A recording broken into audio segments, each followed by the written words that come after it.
My name's Rachael and I'm from Moberley in Cheshire.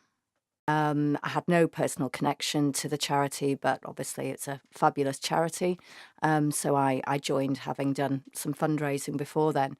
However, I found out 2 weeks later that I actually had breast cancer. I was diagnosed with stage three triple negative breast cancer, which is a non-hormonal treatment, or breast cancer rather. So yeah, I had to call Keely and explain that it was now personal. Every woman is aware of the risk of breast cancer. As I said, I had no personal connection, nobody in my family. It did come completely out of the blue. And I think that's one of the things that sort of is quite shocking about breast cancer is it's completely random. And for me, at 46, with no previous history, I went in for a small lump that I thought would be fine.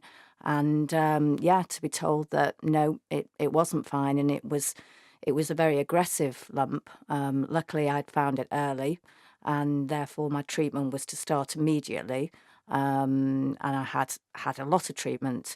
However, again, my prognosis was very good, luckily because of research, which when I look at breast cancer now, that's a lot of what they do, and I've definitely personally benefited from that, having new cancer treatments that really I was almost a guinea pig for.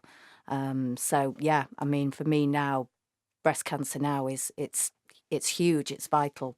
I don't want my daughters to go through what I've gone through. I think when you get something like that, obviously it's a shock. It took a while for it to sink in. I think I asked the doctor if I could still go away that weekend to Spain. And you get fed little bits, bit by bit, how serious it is, has it spread, the type of cancer. So you take it in your stride, which I'm a positive person anyway. So I think for me, it almost became like a job. And I had to work out each bit, from losing my hair to losing my eyebrows to losing my eyelashes. All those things that, as I say, I took in my stride. It's not to say that I didn't have some very, very down times, particularly after Christmas when I was then having chemotherapy weekly, which was very hard. And I think at that point, people had whole process went on for 7 months. So it was a long, long process. But I did remain positive. Weirdly, dark humour. There's a lot of dark humour. There's nothing I don't know about buying wigs, and that helped. And I think for me, I never thought, am I going to die? I just thought, I need to just fight this with everything.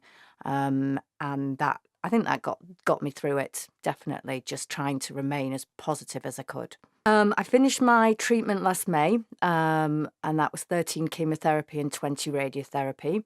Hair started growing back last Easter, so I've now got almost a little bob.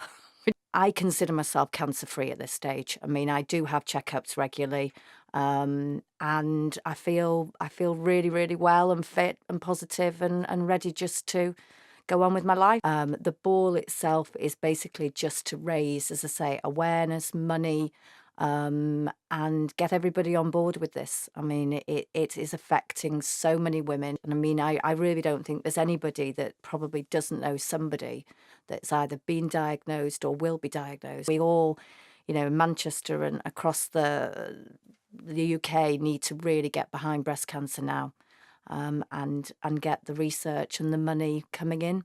Last year, I was actually still in the middle of my treatment.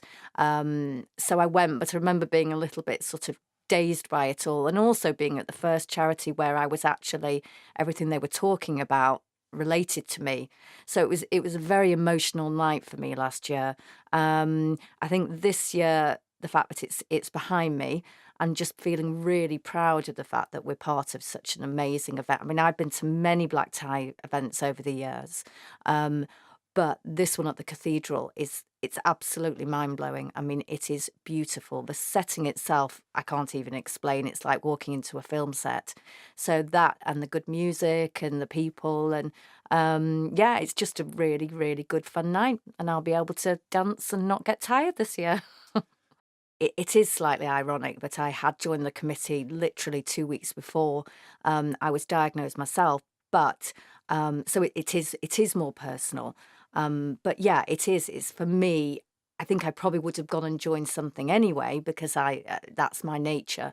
But yeah, I mean, I feel so positive that I can turn something so negative into doing good things like today and the ball, and we're having a lunch next week. And yeah, I mean, they in every adversity. But no, it is. It's for me personally. It's fabulous just to think that I can hopefully make a small difference.